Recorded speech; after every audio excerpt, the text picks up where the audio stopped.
ଉଠରେ ଉଠରେ ଉତ୍କଳ ସନ୍ତାନ ଉଠିବୁ ତୁ କେତେ ଦିନେ।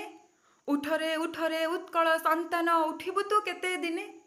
ପୂର୍ବ ଗୌରବ ପୂର୍ବ ସାହସ ପଡ଼ିବ କି କେବେ ମନେ।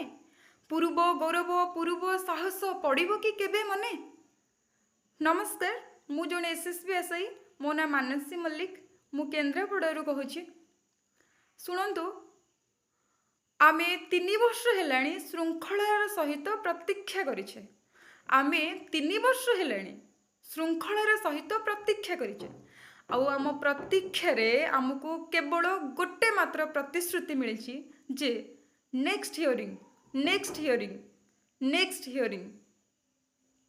ଆଉ ଏ ନେକ୍ସଟ ହିୟରିଂରେ ମୁଁ ମୋର ବୟସକୁ ଅତିକ୍ରାନ୍ତ କରିସାରିଛି।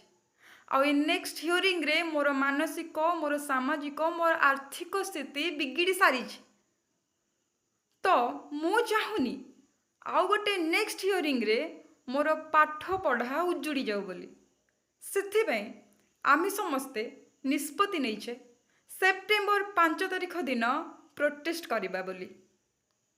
ଆଉ ଏହି ପ୍ରୋଟେଷ୍ଟରେ ଏକ ନୁହଁ, ଏକତାର ଆବଶ୍ୟକତା ଅଛି।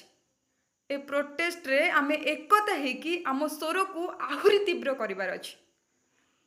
ଆଉ ଆମର ଗୋଟେ ମାତ୍ର ଉଦ୍ଦେଶ୍ୟ, ଆମେ PhD ପିଲା ହଉ କି ଆମେ JRF ପିଲା ହଉ, ଆମେ ନେଟ୍ କିମ୍ବା ନନ୍ ନେଟ୍ ପିଲା ହଉ, ଆମେ PG ଏବେ କରୁଥାଉ କିମ୍ବା PG ପାସ୍ ଆଉଟ୍ ଷ୍ଟୁଡେଣ୍ଟ ହଉ କିମ୍ବା PG କରିବାକୁ ଭାବୁଥିବା ପିଲା ମଧ୍ୟ, ଆମ ସମସ୍ତଙ୍କର ପ୍ରତ୍ୟେକଟି ଛାତ୍ର କିମ୍ବା ଛାତ୍ରୀ ଯିଏ ବି ଚାହୁଁଛନ୍ତି ଆଗାମୀ ଦିନରେ SSBର ପୋଷ୍ଟ ବାହାରୁ, SSBର ରିକ୍ୱାରମେଣ୍ଟ ବାହାରୁ, ଆଉ ସେ ଜଣେ ଅଧ୍ୟାପକ କିମ୍ବା ଅଧ୍ୟାପିକା ବୋଲି ହୁଅନ୍ତୁ, ଆମ ସମସ୍ତଙ୍କର ଗୋଟେ ମାତ୍ର ଉଦ୍ଦେଶ୍ୟ, ଆମେ ଆମ ସ୍ୱରକୁ ଆହୁରି ତୀବ୍ର କରିବା।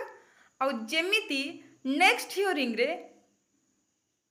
ଅପେକ୍ଷା ନୁହଁ, ଆମକୁ ରିକ୍ୱାରମେଣ୍ଟର ନୋଟିଫିକେସନ୍ ଆସିବ। ରହୁଛି, ନମସ୍କାର।